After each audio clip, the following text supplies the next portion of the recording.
നമസ്കാരം, എല്ലാവർക്കും എൻ്റെ ചാനലിലേക്ക് സ്വാഗതം. വേടന്റെ സംഭവം കഴിഞ്ഞ തൊട്ടടുത്ത് ഇതാ വരുന്നു കപ്പൽ തീ പിടിച്ചു. അതിന്റെ തൊട്ടടുത്ത് ഇതാ വരുന്നു സംസ്ഥാനത്തിനെ തന്നെ ഞെട്ടിച്ചുകൊണ്ട് ഒരു സംഭവം നടന്നിരിക്കുന്നു. ഒരു വൻ തട്ടിപ്പ് എന്ന് പറഞ്ഞാൽ സാധാരണക്കാരിയായ 3 പെൺകുട്ടികൾ. അവർക്ക് ജോലിയില്ല, ആവശ്യത്തിന് വിദ്യാഭ്യാസം അവർക്കുണ്ട്, ജോലിയില്ല. ഒരു സ്ഥാപനത്തിൽ ഒരു ജോലി കൊടുക്കുന്നു. ആ സ്ഥാപനത്തെ ഒന്നടങ്കം വിഴുങ്ങുന്ന സംഭവമാണ് പിന്നീട് നാം കാണുന്നത്. അതായത് ദയാകൃഷ്ണ എന്ന നമ്മളെ ഏറ്റവും നല്ല നമുക്കെല്ലാം സുപരിചിതനാണ് അദ്ദേഹം. ഒരുപാട് സിനിമകളിലും സീരിയലിലാണ് അദ്ദേഹം ഒരുപാട് അഭിനയിച്ചിട്ടുള്ളത്. അതുപോലെ സിനിമയിലും നല്ല വേഷങ്ങൾ അദ്ദേഹം ചെയ്തിട്ടുണ്ട്. നല്ല നല്ല കഥാപാത്രങ്ങൾ നമുക്ക് അദ്ദേഹം സമ്മാനിച്ചിട്ടുണ്ട്. അടുത്ത സമയത്ത് 1-2 ഇലക്ഷനും അദ്ദേഹം നിന്നു. സ്വാഭാവികമായിട്ട് അദ്ദേഹം തന്നെ തുറന്നു പറയുന്നത് രണ്ടിടത്തും തോറ്റ്. കാരണം പാർട്ടി അദ്ദേഹത്തിനോട് ആവശ്യപ്പെട്ടു, അതനുസരിച്ച് അദ്ദേഹം അതിൽ പ്രവർത്തിച്ചു. അദ്ദേഹത്തിന് ഒട്ടും താല്പര്യമില്ല എന്ന് അദ്ദേഹം തുറന്നു പറയുകയും ചെയ്തു. അതിന്റെ അർത്ഥം ഇനി അദ്ദേഹത്തിനെ ഈ രാഷ്ട്രീയ പ്രവർത്തനത്തിൽ വിളിക്കരുത് എന്നാണ്. അദ്ദേഹത്തിന്റെ കുടുംബവുമായി മക്കളുമായി സന്തോഷകരമായി ജീവിക്കാനാണ് അദ്ദേഹത്തിന് ഇഷ്ടം. അപ്പോൾ അദ്ദേഹത്തിന്റെ വഴിക്ക് വിട്ടേക്കുക. അദ്ദേഹത്തിന്റെ തൊഴിലെന്ന് പറയുന്നത് അഭിനയമാണ്. അദ്ദേഹം വളർന്നു വന്നത് വളരെ കഷ്ടപ്പെട്ടാണ്, അത് എല്ലായിടത്തും പറയുന്നത്. വളരെ സൗമ്യമായ രീതിയിൽ സംസാരിക്കുകയും പ്രവർത്തിക്കുകയും ചെയ്യുന്ന ഒരു മനുഷ്യനാണെന്ന് തോന്നുന്നു. കാരണം രാഷ്ട്രീയത്തിൽ ഇറങ്ങുമ്പോൾ ആരെയും എതിർത്ത് സംസാരിക്കണമല്ലോ. എതിർ പാർട്ടിക്കാരെ ഏത് വിധേനയും അവരെ തറപറ്റിക്കുക എന്നുള്ളതാണ് ഒരു രാഷ്ട്രീയക്കാരന്റെ ഏറ്റവും വലിയ ലക്ഷ്യം. അതിന് ഏത് പാർട്ടിക്കാരും സംസാരിക്കും. അതുപോലെ അദ്ദേഹവും സംസാരിച്ചു. പക്ഷെ ഈ മകളുടെ വിഷയം വന്നപ്പോൾ അദ്ദേഹം തുറന്ന് സമ്മതിച്ചാണ്, എനിക്ക് താല്പര്യമില്ല. തീർച്ചയായും അദ്ദേഹത്തിന് താല്പര്യമില്ലാതെ എടുത്ത് അവിടെ കൊണ്ടുവന്ന് നിർത്തി അദ്ദേഹത്തിനെ തോൽപ്പിച്ചു, അദ്ദേഹത്തിന്റെ പേരും നശിപ്പിച്ചു. ഇപ്പോൾ എന്തായാലും അദ്ദേഹം വലിയൊരു വിവാദത്തിൽ പെട്ടിരിക്കുകയാണ്. ഇപ്പോൾ എന്തെന്നാൽ തൻ്റെ മകൾ ഒരു സ്ഥാപനം തുടങ്ങി, ചെറിയ ജുവലറി. അതായത് ഗോൾഡ് കവറിങ് ആണ്. മറ്റ് ഫുൾ ജുവലറി എന്ന് പറഞ്ഞു കഴിഞ്ഞാൽ മറ്റ് പ്യൂർ ഗോൾഡ് വിൽക്കുന്ന ഒരു സ്ഥാപനമല്ല. ഗോൾഡ് കവറിങ് ഉള്ള വസ്തുക്കൾ സ്ത്രീകൾക്ക് വളരെ അത്യാവശ്യമായ രീതിയിൽ അണിഞ്ഞൊരുങ്ങി കൊണ്ടുപോകാൻ സാധ്യമാകുന്ന തരത്തിലുള്ള ആഭരണങ്ങൾ ഓൺലൈനിൽ വിൽപ്പനയായിരുന്നു അദ്ദേഹത്തിന്റെ മകളുടെ പണി. ദയാകൃഷ്ണയാണ് ഈ സ്ഥാപനം തുടങ്ങിയത്. 1-2 സ്റ്റാഫുകളെ വേണം. കാരണം ഒറ്റയ്ക്ക് നടത്തിക്കൊണ്ടുപോകാൻ പറ്റില്ലല്ലോ എന്നുള്ള ധാരണയുടെ പുറത്ത്, ധാരണയല്ല, അത് യാഥാർത്ഥ്യം തന്നെയാണ്. ഒരു സ്ഥാപനം ഒറ്റയ്ക്ക് നടത്തിക്കൊണ്ടുപോകാൻ പറ്റില്ല. പക്ഷേ ആലോചിക്കണം. അദ്ദേഹം ഒരു കാര്യം പറഞ്ഞിരുന്നു, യൂസഫ് അലി സാറ്, അതായത് നമ്മളെ കൃഷ്ണദാസ് ഒരു കാര്യം പറഞ്ഞിരുന്നു. യൂസഫ് അലി സാറ് ഇത്രയും സ്ഥാപനങ്ങളിൽ അദ്ദേഹം ഒരു ദിവസം പോകുന്നില്ല. പക്ഷെ വിശ്വസ്തരായ സ്റ്റാഫുകളെ വയ്ക്കുന്നതാണ് അദ്ദേഹത്തിന്റെ ഏറ്റവും വലിയ വിജയം. ഇവിടെയും ദയ ചെയ്ത ഏറ്റവും വലിയൊരു തെറ്റ് എന്ന് പറഞ്ഞാൽ, എൻ്റെ ചേട്ടൻ എന്തിനാണ് നിനക്ക് ഇത്രയും ക്യാഷൊക്കെ അയച്ചു തരുന്നത്? എൻ്റെ ചേട്ടൻ അബ്രോഡാണ്. ഒരു മന്ത്ലി ചിലപ്പോൾ 1 ലാക്ക്, അല്ലെങ്കിൽ കിട്ടുന്ന പോലെ ചേട്ടൻ എങ്ങനെ കിട്ടുമോ, ചിലപ്പം 1.5 ലക്ഷം അല്ലെങ്കിൽ 2 ലക്ഷം അങ്ങനെയൊക്കെ എനിക്ക് അയച്ചു തരാനുണ്ട്. കൂടുതൽ ക്യാഷ് കിട്ടുന്നതനുസരിച്ച് കൂടുതലാണെങ്കിൽ മാത്രമേ 2 ലക്ഷം. അക്കൗണ്ടിലേക്ക് പണം വരുന്നതിനെ പോലും മറ്റൊരു തരത്തിലേക്ക് അവർ വ്യാഖ്യാനിച്ചു. അങ്ങനെ വ്യാഖ്യാനിച്ച് എന്താണ് പറഞ്ഞത്? എന്തെങ്കിലും നീ സെക്സ് റാക്കറ്റിലുള്ള ആളാണോ അങ്ങനെയൊക്കെയാണ് ചോദിച്ചത്. ഇതിപ്പോൾ നിങ്ങൾ നേരത്തെ മറ്റു ചില കാര്യങ്ങളൊക്കെ പറഞ്ഞിരുന്നു. ഇപ്പോൾ ജന്മി അടിമ വ്യവസ്ഥയിൽ പോലെയുള്ള രീതിയിലുള്ള പെരുമാറ്റം ഉണ്ടായിരുന്നു. നിങ്ങളോട് ഏത് രീതിയിലുള്ള സമീപനമാണ് അവർ സ്വീകരിച്ചിരുന്നത്? ചില മാലകളൊക്കെ കാണുമ്പോഴല്ല ഇത് ഏതെങ്കിലും കാട്ടുജാതിയൊക്കെ ഇട്ടോളും അങ്ങനെ പറയും. ഞാനൊരു SC വിഭാഗത്തിൽപ്പെട്ട കുട്ടിയാണ്. എനിക്കത് പലപ്പോഴും എനിക്കത് വിഷമാവുന്നു. അതുപോലെ തന്നെ ഞങ്ങളെ കാറ് കയറ്റുകൊണ്ട് നീ മുക്കൂത്തിയാണോ, അവൻ മുക്കുവനാണോ? ഇപ്പം ഞാൻ പറഞ്ഞു ഞാൻ ഹിന്ദു ആണെന്ന് പറഞ്ഞു. ഏത് ഹിന്ദു? എന്തോ ഒരു വാക്ക് പറഞ്ഞു, വാണാനോ, എനിക്കത് മനസ്സിലായില്ല. അങ്ങനെ ചോദിച്ചു. അത് ഞാൻ ആദ്യമായിട്ട് കേൾക്കും. അങ്ങനെ അവർ നന്നായിട്ട് സംസാരിച്ച്. കൃഷ്ണകുമാറിൻ്റെ വൈഫ് നല്ല മോശമായിട്ടാണ് ഞങ്ങളുടെ അടുത്ത് പെരുമാറിയത്. ഇതിനകത്ത് ഇനിയിപ്പോൾ നിങ്ങളുടെ അടുത്ത മൂവ്മെന്റ് പോലീസ് സ്റ്റേഷനിൽ പോയപ്പോൾ നേരത്തെ വിനീതരൊക്കെ മൊഴി മാറ്റണമെന്നൊക്കെ പറഞ്ഞിരുന്നു. അപ്പോൾ നിങ്ങളുടെ പോലീസ് എങ്ങനെയാണ് സമീപിച്ചത്? ഞങ്ങൾ 2 മണിയായപ്പോഴാണ് വിനീതൻ്റെ സ്റ്റേറ്റ്മെൻറ്റ് എടുക്കാൻ കയറ്റിയത്. വിനീതനെ വിടുന്നത് 7 മണിയൊക്കെ ആയി. അതുവരെ സ്റ്റേറ്റ്മെൻറ്റ് എടുക്കുന്ന പോലീസുകാരെ ഒന്ന് എണീക്കും, പിന്നെയും വരും, പിന്നെയും ചായ കുടിക്കും, ഫോൺ വിളിക്കും. പലപ്പോഴും അയാളിങ്ങനെ ഫോൺ വിളിച്ചുകൊണ്ടേ ഇരിക്കുമായിരുന്നു. വിനീത, ഇതിനകത്ത് ഗുരുതര ചിലർ കച്ചകെട്ടി ഇറങ്ങിയാൽ പിന്നെ അവരെ പിന്തിരിപ്പിക്കാൻ കഴിയില്ല. ചിലർ വിശ്വസിച്ച് ആരെങ്കിലും ഏൽപ്പിച്ച്, ചിലർക്ക് ഇങ്ങനെ ഒരു കുഴപ്പമുണ്ട്, ആരെന്തു പറഞ്ഞാലും വിശ്വസിക്കും. വിശ്വാസം ചിലരെ വലിയ ചതിയിൽപ്പെടുത്തും. വലിയ ചതിയിൽ എന്ന് പറഞ്ഞാൽ തലവൂരാൻ പറ്റാത്ത ചതിയിൽപ്പെടുത്തും. ഇവിടെ ദയയുടെ സുഹൃത്ത് ഒരു സാധനം വാങ്ങുന്നു. തുടക്കം ഇതാണ്. ദയയുടെ സുഹൃത്ത് ഒരു സാധനം വാങ്ങുന്നു. ആ സാധനത്തിന് ദയയുടെ സുഹൃത്തെന്ന് ഇവർക്ക് അറിയില്ലല്ലോ. ഒരുപക്ഷെ അറിഞ്ഞുകൊണ്ടായിരിക്കണം, അല്ലെങ്കിൽ അറിയാതെ ആയിരിക്കണം. QR കോഡ് മറ്റൊന്ന് കൊടുക്കുന്നു. QR കോഡിൽ സ്കാൻ ചെയ്യുമ്പോൾ കാണിക്കുന്ന പേര് മറ്റൊന്നാണ്. വിളിച്ച് വിഷയം അവതരിപ്പിക്കുന്നു. ഇതാണൊക്കെ പൈസ നിങ്ങളുടെ അക്കൗണ്ടിൽ വന്നോ അല്ലെങ്കിൽ രേഖ കിട്ടിയോ? ഇതാണ് ആ ചോദ്യത്തിൻ്റെ ഈ സ്ഥാപനത്തിൻ്റെ ഒരു ഈ കളവ് പുറത്തു കൊണ്ടുവരാൻ ഉപകാരമായ ഒരു വഴി, ഒരു ഒറ്റ വാക്ക്. ഈ അക്കൗണ്ടിൽ പൈസ, ദേയുടെ അക്കൗണ്ടിൽ പൈസ വന്നോ? ഈ ചോദ്യം സ്റ്റാഫിനോട് ചോദിക്കുന്നതോട് അവിടം തൊട്ട് തുടങ്ങുന്ന പ്രശ്നമാണ്. അവർ ഇത്രയും പണം അടിച്ചു മാറ്റിയല്ലോ 3 പേരും കൂടി ചേർന്ന്. പക്ഷേ അവർ പറഞ്ഞ ഡയലോഗുകൾ അതൊന്നും നമുക്കൊന്ന് കേൾക്കണ്ടേ? അവര് പത്രക്കാർ ചെന്ന് ചോദിക്കുമ്പോൾ അവര് ഒഴിഞ്ഞു മാറാൻ വളരെ അവർക്ക് നല്ല നിഷ്പക്ഷമായിട്ട് അറിയാം അവർ ഇതിൽ നിന്ന് പണം എടുത്തു. എന്തുകൊണ്ട് 5 ലക്ഷം രൂപയോ 8 ലക്ഷം രൂപയോ അവർ പിടിച്ച് റൂമിലിരുത്തി ചോദിക്കുമ്പോൾ ഈ പെൺകുട്ടികൾ പറഞ്ഞെന്താ, തട്ടിക്കൊണ്ടുപോയി എന്നാണ്. എവിടെ തട്ടിക്കൊണ്ടുപോയി? എല്ലാ ചാനലിലും, ന്യൂസ് ചാനലിലും വന്നു. അവർ വളരെ കൂളായിട്ടിരുന്ന് കാര്യങ്ങൾ ചോദിക്കുന്നു, സംസാരിക്കുന്നു. ഇതിൻ്റെ ഇടയിൽ ഈ ദേയുടെ അനിയത്തിയോ മറ്റേതോ കുട്ടി ചില ചോദ്യങ്ങൾ ചോദിക്കുന്നുണ്ട്. ശരിക്കും അവർ പറയുന്നത് പോലെ പണം നഷ്ടപ്പെടാതെ നഷ്ടപ്പെട്ടവൻ്റെ വേദന അത് നഷ്ടപ്പെടുന്നവന് മാത്രമല്ലേ അറിയൂ. ആ നഷ്ടപ്പെടലിൻ്റെ വേദനയോടുകൂടി അവർ ചോദിക്കുന്ന ചോദ്യങ്ങൾക്ക് മുന്നിൽ ഇവർ പതറുകയാണ് ഉണ്ടായത്. ഇവരെന്തിന് ഇവരെടുത്തിട്ടില്ല എങ്കിൽ അവരെ കഴുത്ത് വെട്ടിയാലും അവർ ആ കുറ്റം ചെയ്തിട്ടില്ല, ഞങ്ങൾ ചെയ്തിട്ടില്ല, ഞങ്ങൾക്കറിയില്ല എന്ന് പറഞ്ഞ് അവർക്ക് ഒഴിയാമായിരുന്നു. അതവർ ചെയ്തില്ല. എന്തുകൊണ്ട്? ഈ പണമെല്ലാം അവർ പറഞ്ഞ ഓർണമെന്റ്സ് എല്ലാം ഞങ്ങൾ പണയം വെച്ചും വിറ്റും ആണ് ഇത്രയും പണം സ്വരൂപിച്ച് കൊണ്ടുവന്ന് കൊടുത്തതെന്ന്. എന്തിനു കൊടുത്തു? അപ്പോൾ നിങ്ങൾ ചെയ്തു, നിങ്ങൾ ഇതിൽ നിന്നും പണം എടുത്തു. ആ പണം എടുത്തതിൻ്റെ ഒറ്റ കാരണം കൊണ്ടാണ് നിങ്ങൾ ഈ പൈസ തിരിച്ചു കൊടുത്ത് അവരെ ഒത്തുതീർപ്പിലേക്ക് കൊണ്ടുപോയത്. പക്ഷേ നിങ്ങൾ ചെയ്ത ഏറ്റവും വലിയൊരു തെറ്റ്, അവർക്കെതിരെ നിങ്ങൾ കേസ് കൊടുത്തു. നിങ്ങൾ ഇതിൽ നിന്ന് തല ഊരാൻ ശ്രമിച്ചു. തെളിവുകളെല്ലാം നിങ്ങൾക്കെതിരാണെന്ന് നിങ്ങൾക്കറിയാമായിരുന്നു. എന്നിട്ടും നിങ്ങൾ ഇതിനെ ശ്രമിച്ചതാണ്. നിങ്ങൾ തന്നെയാണ് നിങ്ങളെ വള്ളിക്കെട്ടാക്കി മാറ്റിയത്. അപ്പോൾ ഈ പെൺകുട്ടികൾ പറയുന്ന ചില കാര്യങ്ങൾ നമുക്കൊന്ന് കേൾക്കണം. ഇതുമായിട്ടുള്ള ചില ആരോപണങ്ങൾ നിങ്ങൾ ഉന്നയിക്കുന്നുണ്ട്, ഈ പറയുന്ന കൃഷ്ണകുമാറും ദിയയും ഉന്നയിക്കുന്നുണ്ട്. കൃഷ്ണകുമാർ പറയുന്നത് ദിയയുടെ ഏറ്റവും അടുത്ത സഹോദരി, സുഹൃത്തുക്കൾ അവരായിരുന്നു നിങ്ങൾ, എല്ലാത്തിനും ദിയയ്ക്കൊപ്പം നിങ്ങളെ കൂട്ടുമായിരുന്നു എന്നൊക്കെ പറയുന്നുണ്ട്. അപ്പോൾ അങ്ങനെ നിങ്ങളെ അന്ധമായി വിശ്വസിച്ചതാണ്, നിങ്ങൾ വിശ്വാസവഞ്ചന കാണിക്കാൻ വഴിയൊരുക്കിയതാണ് പറയുന്നത്. നിങ്ങൾ വിശ്വാസവഞ്ചന കാണിച്ചിട്ടുണ്ടോ? കാണിച്ചിട്ടില്ല. ഇത് ഒരിക്കലും അല്ല. ദിയ നമുക്ക് മുന്നേ ജയിക്കാനുള്ള ഒരു ആരോപണം മാത്രമാണ് അവരത്, നമുക്കത് ഉറപ്പാണ്. പക്ഷേ നിങ്ങൾ എന്തുകൊണ്ട് 8,82,000 രൂപ കൊടുത്തു? നിങ്ങളെ കസ്റ്റഡിയിൽ എടുക്കുന്നു, അല്ലെങ്കിൽ ഒരു സ്ഥലത്ത് നിന്ന് നിങ്ങളെ വിളിച്ചുകൊണ്ട് പോകുന്നു? ഞങ്ങളല്ല കൊടുക്കുന്നത്, എൻ്റെ ഹസ്ബൻഡാണ് കൊടുക്കുന്നതിന്. കാരണം എന്തെന്ന് പറഞ്ഞു കഴിഞ്ഞാൽ ഞങ്ങൾ എവിടെയാണെന്ന് എൻ്റെ ഹസ്ബൻഡിന് ഒന്നാമത്തെ കാര്യം അറിയില്ല, രണ്ടാമത് ഞങ്ങളെ പൂട്ടിയിട്ടിരിക്കുന്നത്. അപ്പോൾ നമ്മളിപ്പോൾ ഈ ലോകത്ത് ഇപ്പോൾ സാധാരണക്കാരെല്ലാവരും ചിന്തിക്കുന്നത് അയ്യോ ഇതൊരു പബ്ലിസിറ്റി വേണ്ട, പൈസ കൊടുത്ത ഈ പ്രശ്നം തീരുമെങ്കിൽ തീരട്ടെ എന്ന് തന്നെയാണ് നോർമലായ ഏത് മനുഷ്യനും ചിന്തിക്കുന്നത്. അപ്പോൾ അവരെ പോലെ അത്രയും യൂട്യൂബിൽ സ്റ്റാർ ആവണമെന്ന് വിചാരിക്കുന്ന ആൾക്കാർ മാത്രമേ ഇതൊക്കെ ഒരു വാർത്തയാക്കാം, അതാക്കാം, എന്നിട്ട് നമുക്ക് കുറച്ച് വരുമാനം ഉണ്ടാക്കാൻ ചിന്തിക്കത്തുള്ളൂ. ഞങ്ങൾ അങ്ങനെ ചിന്തിക്കത്തില്ല.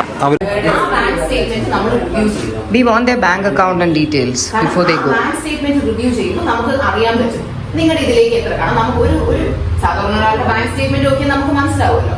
അതിൽ നിന്ന് നമുക്ക് മനസ്സിലാക്കണം നിങ്ങൾ ഇതിൽ നിന്ന് എത്ര കാശ് ഉണ്ടാക്കി എന്നുള്ളത്. കാരണം നിങ്ങൾ 5 ലക്ഷം എന്ന് പറഞ്ഞാൽ വിശ്വസിക്കാൻ കൊള്ളാത്ത നിങ്ങളെ നമ്മളെങ്ങനെ വിശ്വസിക്കാൻ?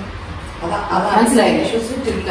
അതാരും വിശ്വസിച്ചിട്ടില്ല. കാരണം ഓസിയുടെ ഒരു മാസം ബിസിനസ്സിന് എത്ര കിട്ടുമെന്ന് നിങ്ങൾക്കും അറിയാം, നമുക്കും അറിയാം. അതിന്റെ പകുതിയാണ് 5 ലക്ഷം. നിങ്ങൾ എത്ര വർഷം മുമ്പ് ഇത് ആദ്യം ചെയ്തത്? എത്ര നാള് മുമ്പാണ് നിങ്ങൾ ഈ മോഷണം? അത് കിട്ടിയ സ്ക്രീൻഷോട്ട്സ് മാത്രം. കിട്ടാത്ത സ്ക്രീൻഷോട്ട്സ് ശരി. ആരാണ് ഇത് സ്റ്റാർട്ട് ചെയ്തത്? നിങ്ങൾ അല്ല, പുള്ളിക്ക് ഇത് വേസ്റ്റാണ്. ഇവർ ഒരാൾ പോലും സത്യം പറയത്തില്ല. ഞാൻ ഇപ്പൊ ഒറ്റക്കെട്ടാകുമ്പോ ഒരുമിച്ച് പോകാമല്ലോ, കൂട്ട് കാണും. പിന്നെ ഒന്നും ഒരു സെക്കൻഡ്, ഇത് ആരാണ് ആദ്യം സ്റ്റാർട്ട് ചെയ്തത്? വിനിതയാണ് അവിടെ ആദ്യം വന്നത്. ശരി, എത്ര നാൾ മുമ്പാണ് ഇത് ആദ്യം വെച്ചത്? ആ ടൈം ലൈൻ പറയും. ഒരു പ്രാവശ്യം സത്യം കൊണ്ട് പോകാൻ മനസ്സിലായത്. നിങ്ങൾക്ക് പറഞ്ഞ് മനസ്സിലാക്കി കൊടുത്തൂടെ? സത്യം പറഞ്ഞാൽ നമുക്കിത് ക്ലീൻ ആയിട്ട് ഡീൽ ചെയ്യാം.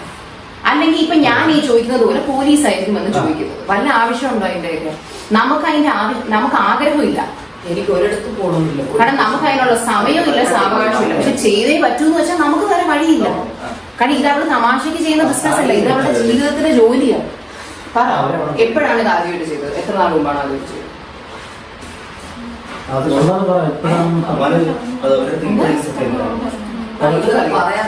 അഭിനേതയ്ക്ക് അറിയില്ല, പക്ഷെ ഈ കുട്ടി പറഞ്ഞു ഓഗസ്റ്റിലാണെന്ന് പറഞ്ഞു.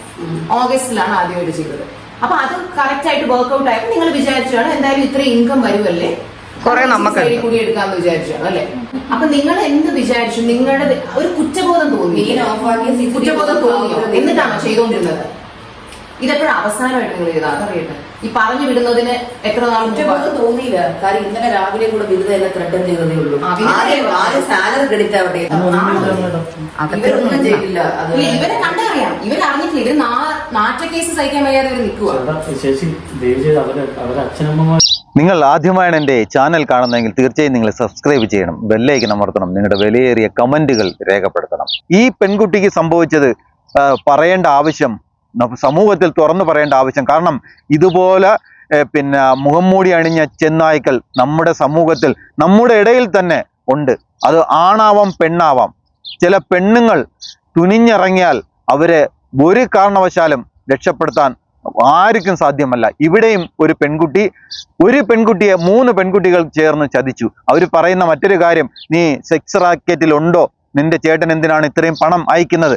അതായത് ഇവർക്ക് എങ്ങനെയെങ്കിലും ഇതിൽ നിന്ന് തല ഊരണം. അതിനുവേണ്ടി അല്ലെങ്കിൽ ഈ ഒരു വിഷയം നടന്നപ്പോൾ, ഇങ്ങനെ ഒരു സംഭവം നടന്നപ്പോൾ സ്വാഭാവികമായിട്ടും ഏതൊരു മനുഷ്യനായിരുന്നാലും ശരി റൂമിനകത്ത് പിടിച്ച് കൈ കിട്ടിയ 2 പൊട്ടിക്കും. പക്ഷെ ഇവർ അങ്ങനെ ഒന്നും ചെയ്തില്ലല്ലോ, ഒന്നും ചെയ്തില്ല.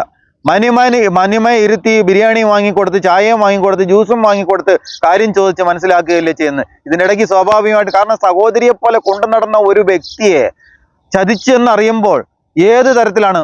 ഒരു കള്ളനെ നമുക്ക് വിശ്വസിക്കാം, അവൻ ചതിക്കുമെന്ന് പ്രതീക്ഷിക്കാം. പക്ഷെ ഒരു വിശ്വസ്തൻ ചതിക്കും എന്ന് അറിഞ്ഞു കഴിഞ്ഞാൽ പിന്നെ അവിടെ എന്താണ് സംഭവിക്കുക? ഇവർ പറയുന്നു ഇവരെ ജാതി പറഞ്ഞെന്ന്. ഒരിക്കലും അവരെ തെറ്റു പറയാൻ പറ്റില്ല. ജാതി എന്ന് ചോദിക്കുന്ന ഒരു വിഷയമൊന്നുമല്ല, ആരാവണമെങ്കിലും ചോദിക്കാം. മാത്രമല്ല അവരുടെ വീട്ടിനകത്ത് പലതരത്തിലുള്ള ജാതിക്കാരുണ്ട് എന്ന് അവർ ആവർത്തിച്ച് പറയുന്നു. അതൊരു യാഥാർത്ഥ്യമാണ്. കാരണം കൃഷ്ണകുമാർ ഒരു ജാതി, അവരുടെ ഭാര്യ ഒരു ജാതി, മകളൊരു മറ്റൊരു ജാതി, വിവാഹം കഴിച്ചത് മറ്റൊരു ജാതി, പിന്നെ കൃഷ്ണകുമാറിന്റെ വൈഫ് അവരുടെ അനിയത്തി വിവാഹം കഴിച്ചത് മറ്റൊരു ജാതിയിൽ നിന്ന്. അങ്ങനെ അനവധി ജാതിയും മതവും അവരുടെ കുടുംബത്തിലുണ്ട്. പക്ഷെ അവർക്കൊക്കെ കുറച്ച് നിലവാരമുണ്ട്. ഇവർ നിലവാരം കുറഞ്ഞ്, ആ നിലവാരം കുറഞ്ഞതിനെ കുറിച്ച് ആരും ചോദ്യം ചെയ്യുന്നില്ല. ഇവർക്ക് ഈ സ്ഥാപനത്തിൽ വളരെ വിശ്വസ്തമായി എത്ര കാലം വേണമെങ്കിലും ജോലി ചെയ്തുകൊണ്ട് പോകാമായിരുന്നു. ആ പെൺകുട്ടി ഇത്രയും ഒരു ഭാരിച്ച ജോലി ഇവരെ 3 പേരെ ഏൽപ്പിക്കണമെങ്കിൽ, ഒരു സ്ഥാപനം ഫുള്ളായിട്ട് നിങ്ങളുടെ അണ്ടറിൽ വരണമെങ്കിൽ നിങ്ങൾക്ക് അത്രയധികം അധികാരം ആ പെൺകുട്ടി നിങ്ങൾക്ക് അനുവദിച്ച് തന്നു. ഇപ്പൊ തന്നെ നിങ്ങൾ പറഞ്ഞു ഞങ്ങൾ അങ്ങനെ ഒന്നും ഒരു വിശ്വാസവഞ്ചനയും ചെയ്തിട്ടില്ല എന്ന് പറഞ്ഞു. അതായത് ഇന്നലെ നിങ്ങളുടെ ബാങ്ക് സ്റ്റേറ്റ്മെന്റ് എടുത്തപ്പോൾ നിങ്ങൾ ഒരുപാട് പൈസകൾ ട്രാൻസ്ഫർ ചെയ്തിട്ടുണ്ട് പല അക്കൗണ്ടുകളിലായിട്ട്. ഈ അക്കൗണ്ടിൽ നിങ്ങളുടെ അക്കൗണ്ടിൽ വരുന്ന പണം എടുത്ത് ദേ ഏൽപ്പിക്കുന്നതിന് പകരം നിങ്ങൾ മറ്റുള്ളവരുടെ അക്കൗണ്ടിലേക്ക് എന്തിന് ട്രാൻസ്ഫർ ചെയ്തു? അപ്പോൾ നിങ്ങൾ പണം എടുത്തില്ല എന്ന് പറയുന്നത് കളവല്ലേ? നിങ്ങൾ ശുദ്ധമായ കളവ് ചെയ്തിട്ട് അതിനെ ഒളിക്കാൻ, അതായത് ഒരു കള്ളം ചെയ്യുമ്പോൾ അതിനെ ഒളിക്കാൻ നമ്മൾ 1000 കളവുകൾ പറഞ്ഞുകൊണ്ടേയിരിക്കണം. നിരന്തരം വിശ്വസിപ്പിക്കാൻ വേണ്ടി ഒരുപാട് കളവുകൾ പറഞ്ഞുകൊണ്ടേയിരിക്കണം. ഇത് സ്വാഭാവികം, മനുഷ്യ സഹജമാണ്. ഇവിടെയും സംഭവിച്ചത് അത് തന്നെയാണ്. കോളേജിൽ എന്തെങ്കിലും പറ്റിയെന്ന് പറഞ്ഞാൽ ആൺകുട്ടികൾക്ക് പറ്റിയാലും വേദനിക്കും. പക്ഷെ പെൺകുട്ടിയാകുമ്പോൾ നമുക്ക് പെട്ടെന്ന് പലതും ചിന്ത പോവും. ആ ഒരു പാനിക്കില്ലേ, ഇത് എത്ര ദിവസമായിട്ട് നമ്മൾ അനുഭവിക്കുന്നറിയോ? അപ്പോൾ എന്താ പറ്റുമെന്ന് വെച്ചാൽ ഇതിനകത്ത് രാഷ്ട്രീയ വേട്ടയാടലാണോ വേറെന്തെങ്കിലുമാണോ നമുക്ക് തിരിച്ചറിയാൻ പറ്റും. ഓക്കെ, എനിക്ക് നേരെയുള്ള അറ്റാക്ക് മാത്രമാണെങ്കിൽ പ്യൂർലി നമുക്ക് രാഷ്ട്രീയം എന്ന് വയ്ക്കാം. പക്ഷേ ഈ കുടുംബത്തിനെ വലിച്ചഴയ്ക്കുന്നു. അവിടെ വരുമ്പോൾ അതിനകത്ത് ജാതിക്കാട് വരുന്നു. ഇത് ആരാണ്, എന്താണ് ഇവരുടെ ഉദ്ദേശം? ഒന്നും പിടികിട്ടാത്ത, അതും ആദ്യത്തെ ഒരു 3-4 മണിക്കൂർ അൺഫോർച്ചുനേറ്റ്ലി എനിക്ക് മീഡിയയിൽ നല്ല ബന്ധങ്ങളുണ്ട്. ആ നല്ല ബന്ധങ്ങളുള്ള ചാനലിൽ തന്നെ എഴുതി കാണിക്കുന്നത് മുഴുവൻ ഞങ്ങളെ വളരെ വല്ലാത്ത ഒരു അവസ്ഥയിലാക്കി. ഒരു കൊള്ളക്കാരും തട്ടിപ്പുകാരും ബലാത്സംഗത്തിൻ്റെ ചാർജ് വരെ വരുന്നു. രാഷ്ട്രീയത്തിലും സിനിമയിലും ഇതുപോലെ ദൂരദർശനിലൊക്കെ ആരംഭിച്ചുകൊണ്ട് ജനങ്ങൾക്ക് നമ്മളെപ്പറ്റി അറിയാം. പിന്നെ കുറേ കാലമായിട്ട് ബന്ധങ്ങളുണ്ട്, എല്ലാം ഉണ്ട്. ഞങ്ങൾക്കിങ്ങനെ വരുമ്പോൾ ഇതൊന്നുമില്ലാത്തൊരു സാധാരണക്കാർ, ഞങ്ങളൊക്കെ വീഡിയോ ഷൂട്ട് ചെയ്ത് വെച്ചിരുന്നു. ഈ തെളിവുകളും ഇല്ലാതൊരു പരാതിക്ക് പോയാൽ എന്തായിരിക്കും അവസ്ഥ? ഭയപ്പെടുത്തുന്നത്. കാരണം ഇങ്ങനെയല്ല കേരളം പ്രവർത്തിക്കേണ്ടത്. ശനിയാഴ്ച രാവിലെ അറസ്റ്റിനുള്ള സംഭവങ്ങൾ റെഡിയാവുകയാണെങ്കിൽ ശനി ഞായർ കഴിഞ്ഞാലേ ജാമ്യം കിട്ടുമെന്ന് എല്ലാവർക്കും അറിയാം. അപ്പോൾ സ്വാഭാവികമായിട്ടും ഗർഭിണിയായിട്ടിരിക്കുന്ന ഒരു പെൺകുട്ടിയുടെ അച്ഛൻ എന്ത് ചിന്തിക്കും? എവിടെ ചെന്ന് നോക്ക് ചെയ്യാമോ അവിടെയൊക്കെ നോക്ക് ചെയ്യും. ഞാൻ നേരെ മുഖ്യമന്ത്രിയുടെ ഓഫീസിൽ പോകുന്നു, അവിടെ നിന്ന് റിലീഫ് കിട്ടുന്നു. അദ്ദേഹത്തിൻ്റെ പൊളിറ്റിക്കൽ സെക്രട്ടറി അനുഭാവപൂർവ്വം വെരി വാം ആയിട്ട് സംസാരിക്കുന്നു. ഡോണ്ട് വറി, എനിക്ക് നിങ്ങളുടെ കുടുംബത്തെ അറിയാം, ഇഷ്ടമാണ്, വിശ്വാസമാണ്. ഇത്തരം വാക്കുകളൊക്കെ പറയുമ്പോഴത്തേക്ക് നമുക്ക് കിട്ടുന്ന റിലീഫുണ്ട്. അപ്പോൾ ചിലർ പറയും, കൃഷ്ണകുമാർ നിങ്ങൾ ഈ പാർട്ടിയിൽ നിന്ന് അങ്ങനെ പറയാം. സത്യം ഒന്നേ ഉള്ളൂ, അത് പറയാൻ പഠിക്കുക. ഇതിനകത്ത് ജാതി കാർഡ് എടുത്തിടുന്നു, മറ്റു കാര്യം. ഞാൻ പറയട്ടെ, ഞങ്ങളുടെ കുടുംബത്തെപ്പറ്റി അറിയാത്ത ഏതോ വിവരം കെട്ടൊരു ലോയറാണ് ഇവരുടെ പുറകിൽ നിന്ന് പ്രവർത്തിച്ച് ഇവരുടെ ജീവിതം കുട്ടിച്ചോറായിപ്പോയി. കാരണം എന്ന് വെച്ച് കഴിഞ്ഞാൽ ഈ കുട്ടികൾ ഇപ്പോൾ സബ്സ്ക്രൈബേഴ്സിന് ഉണ്ടാക്കാൻ വേണ്ടി ചെയ്തതാണ് നിങ്ങൾ പറയുന്നു. ഇതിനപ്പുറത്തേക്ക് ഇതിനൊരു യാഥാർത്ഥ്യം എന്ന് പറയുന്നത് അവർ കുറേയധികം വീഡിയോ ദൃശ്യങ്ങൾ കൂടി മാധ്യമങ്ങളടക്കം പങ്കുവച്ചിട്ടുണ്ട്. അപ്പോൾ അവരത് ആ വീഡിയോ ദൃശ്യത്തിനകത്ത് നിങ്ങളൊക്കെ വളരെ സാധാരണമായിട്ട് അവർ സംസാരിക്കുന്നു, ഭീഷണിയില്ല. അങ്ങനെ ആ ഒരു സാഹചര്യം എന്തായിരുന്നു? സംസാരിപ്പിക്കുന്നത് നമ്മളങ്ങനെ സംസാരിക്കില്ല, ഭീഷണിപ്പെടും. ദിവ്യേനെ വിട്ടു തരത്തില്ല. ദിവ്യ സെക്സ് റാക്കറ്റിലുള്ള ഒരാളാണ്, അതുകൊണ്ട് ദിവ്യേനെ വിട്ടു തരത്തില്ല. ദിവ്യ വേറെ രീതിയിലൊക്കെ പോകുന്നതാണെന്നൊക്കെ പറഞ്ഞാൽ അങ്ങനെ ഭയങ്കര ദിവ്യയെ സംബന്ധിച്ച് ദിവ്യ ഒരു കല്യാണം. ദിവ്യയെക്കുറിച്ച് അങ്ങനെ അത്രയും മോശമായിട്ട് പറയേണ്ട ഒരു സാഹചര്യം എന്താണ്? അത് പേയ്മെന്റ് പറഞ്ഞതുകൊണ്ട് അവരെ ഇറക്കി വിടുവോ ചേട്ടാ? നിങ്ങൾ പറ. അതുകൊണ്ട് ക്രിമിനൽസിന് ഈ നാട്ടിൽ ഫ്രീ ആയിട്ട് നടക്കാൻ നിങ്ങൾ ഒരു ചെറിയ തെറ്റല്ല. നിങ്ങൾ ഒരു 10,000 രൂപ ഒരിക്കൽ മോഷ്ടിച്ചെന്നിരിക്കട്ടെ, നിന്നെ കള്ളിന്ന് വിളിക്കാം. ഒരു മോശം ഇവിടെ നിന്ന് പോകുന്നു. I think we should be calling the police. We should be calling the police. Aadhaar card ഉണ്ടോ കയ്യിൽ? ഇതൊക്കെ എവിടെ കൊണ്ട് ഒരു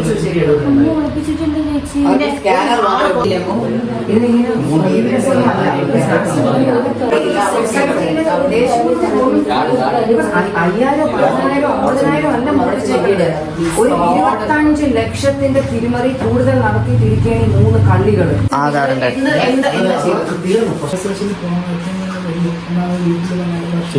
പോലീസ് സ്റ്റേഷനിൽ അവർക്ക് പോകാൻ ആഗ്രഹമുണ്ടോ വൈകുന്നുള്ളോ നോക്കിയിട്ടല്ലോ. ഇപ്പൊ റേപ്പ് ചെയ്ത ഒരാളോട് നമുക്ക് ചോദിക്കാൻ പറ്റുമോ താങ്കൾ പോകാനോ? അതിന് ഓരോരുത്തരും ജോലിക്ക് അപ്പോയിന്റ് ചെയ്യുന്നു. കാരണം എവിടെ പോയാലും എന്നെ പറ്റിച്ച പോലെ ഒരു വേറെ ആൾക്കാർ പ്രഗ്നന്റ് ആയതാണ് നിങ്ങൾക്ക് നല്ലൊരു ഓപ്പർച്യൂണിറ്റി ആയത്. ഞാൻ ഹോസ്പിറ്റലിലായിരുന്നു പല ദിവസവും വിളിച്ചു കൊടുത്തു. അത് അറിഞ്ഞു ഒരു നവംബറിൽ ഞാൻ ഇവരോട് പറഞ്ഞല്ലോ ഹോസ്പിറ്റലിലാണ്, എനിക്ക് വരാൻ പറ്റില്ല. എന്തിന് ജോലി നടത്തിയത്? 2 വീട് പണിക്കായിരുന്നു. 2 വീടാ അയാൾക്ക് അല്ല, ഇവരെടുത്തിട്ടില്ല. നിങ്ങൾ മാത്രം എടുത്തില്ല. നിങ്ങൾ എടുത്തിട്ടാണ് കൊടുത്തത്. ഇവരെടുത്തിട്ടില്ലേ? ഉണ്ട്. ഒരു സെക്കൻഡ്, ഇവർക്ക് നിങ്ങൾ അയച്ചു കൊടുക്കുന്നതിനാണ്.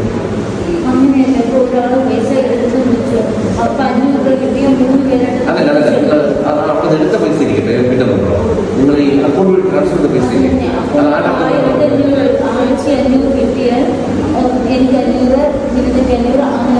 ശരി. നിങ്ങൾക്ക് ഏകദേശം ധാരണയില്ല. 3 ലക്ഷം വരെ ഓർമ്മയുള്ളൂ. ഒരു 10-15 ലക്ഷം എടുത്തിട്ടുണ്ടെങ്കിലും റെക്കോർഡ് കൊണ്ടായിരിക്കുന്നത്. സംസാരിക്കുകയായിരിക്കും. വന്നാലെത്തിയും കണക്ക് പ്രകാരം വന്നാൽ നിങ്ങളെത്തിയും.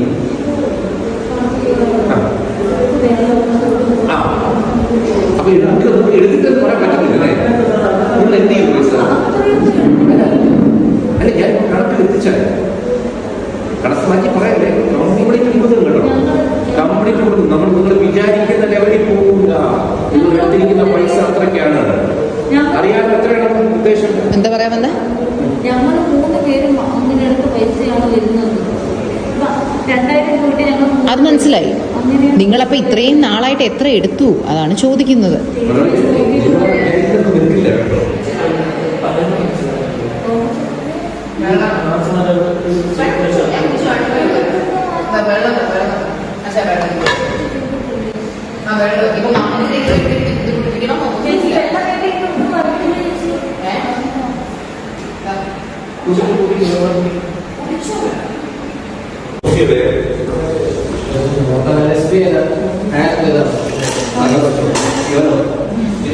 അറിയാലോ, ഒരു ദിവസം ഏറ്റവും കുറഞ്ഞത് ഒരു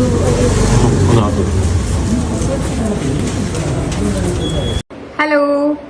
അപ്പോൾ വളകാപ്പിന്റെ തിരക്കൊക്കെ ആയിട്ട് ഇങ്ങനെ ഓടി നടന്നപ്പോൾ എനിക്ക് വീഡിയോസോ സാധനങ്ങളോ ഒന്നും എടുക്കാൻ ടൈം കിട്ടുന്നില്ലായിരുന്നു. എനിക്ക് സത്യം പറഞ്ഞാൽ എന്റെ ജ്വല്ലറിയുടെ ഫോട്ടോസ് എടുക്കാൻ കൂടി ടൈം കിട്ടുന്നില്ലായിരുന്നു. Today I found some time to take jewellery photos. കാരണം ഇവിടെ ഒരു ലോഡ് സ്റ്റോക്ക് വന്നിരിപ്പുണ്ടായിരുന്നു. അത് ഞാൻ പറ്റുവാണെങ്കിൽ ഈ വീടിന്റെ അവസാനം കാണിച്ചാൽ ഇവിടെ എന്തുമാത്രം വന്നിരിക്കുന്നു എന്നുള്ളത്. ഞാൻ ഇന്നലെയും കൂടെ നമ്മുടെ ഡ്രൈവർ ചേട്ടന്റെ കയ്യിൽ ഒരു ഐ തിങ്ക് ഒരു 7-8 വലിയ കാട്ടൺ ബോക്സ് നിറച്ച് കൊടുത്തു വിട്ടതേ ഉള്ളൂ. അപ്പൊ അതിനകത്തുനിന്നൊക്കെ എല്ലാം ഞാൻ ഒരെണ്ണം ഇത് എടുത്തു ഫോട്ടോസ് എടുക്കാനൊക്കെ ആയിട്ട്. അപ്പൊ അതില് ഇന്ന് ഞാൻ എടുത്ത കുറച്ച് ഐറ്റംസ് ഞാൻ കാണിച്ചു തരാമെന്ന് വിചാരിച്ചു. സോ നമുക്ക് ഫസ്റ്റ് ഡിസൈൻ കാണാം. ഇതാണ് ആദ്യത്തെ ഡിസൈൻ. ഇത് വെബ്സൈറ്റിനകത്ത് ഇപ്പോൾ ഉണ്ട്. കിസ്മ ഫ്ലോറ ED നെക്ലസ് എന്നാണ് ഇതിന്റെ പേര് വരുന്നത്. It's a lovely diamond look like necklace. Christian ബ്രൈഡ്സിനൊക്കെ ഇതുപോലെ സിമ്പിൾ ആയിട്ട് വേണം എന്നുള്ളവർക്കോ, അല്ലെങ്കിൽ ക്രിസ്ത്യൻ ബ്രൈഡ്സ് മെയ്ഡ്സിനോ, അല്ലെങ്കിൽ നിങ്ങൾക്ക് ഇപ്പോൾ എന്തെങ്കിലും കോളേജ് ഫംഗ്ഷനോ എന്തെങ്കിലും സ്കൂൾ ഫംഗ്ഷനോ അങ്ങനെയൊക്കെ ഉണ്ടെങ്കിൽ അത് കുട്ടികൾക്ക് വരെ യൂസ് ചെയ്യാൻ പറ്റുന്ന അത്രയ്ക്കും ലൈറ്റ് വെയ്റ്റഡ് ആണ്. It's A beautiful necklace. And ഇത് നമുക്ക് വളരെ കുറച്ച് ക്വാണ്ടിറ്റിയെ വന്നിട്ടുള്ളൂ. 10 പീസേ ഇപ്പോൾ സ്റ്റോക്കിലുള്ളൂ. ഇതാണ് എൻ്റെ ഇയറിങ്സ് വരുന്നത്. ഞാൻ ഇന്ന് ഓഫീസിൽ ത്രെഡ് എടുത്തിട്ടില്ല, അല്ലെങ്കിൽ ഞാൻ ഇട്ട് കാണിക്കായിരുന്നു. ത്രെഡ് ഓഫീസിലായിപ്പോയി. So yeah, it's a lovely necklace. ഈ സംഭവം നടക്കുന്ന ഇതേ സമയം തന്നെ നമ്മുടെ തിരുവനന്തപുരം ജില്ലയിൽ മറ്റൊരു കബളിപ്പിക്കലും, അതായത് ഒരു തട്ടിപ്പും അവിടെ നടന്നു.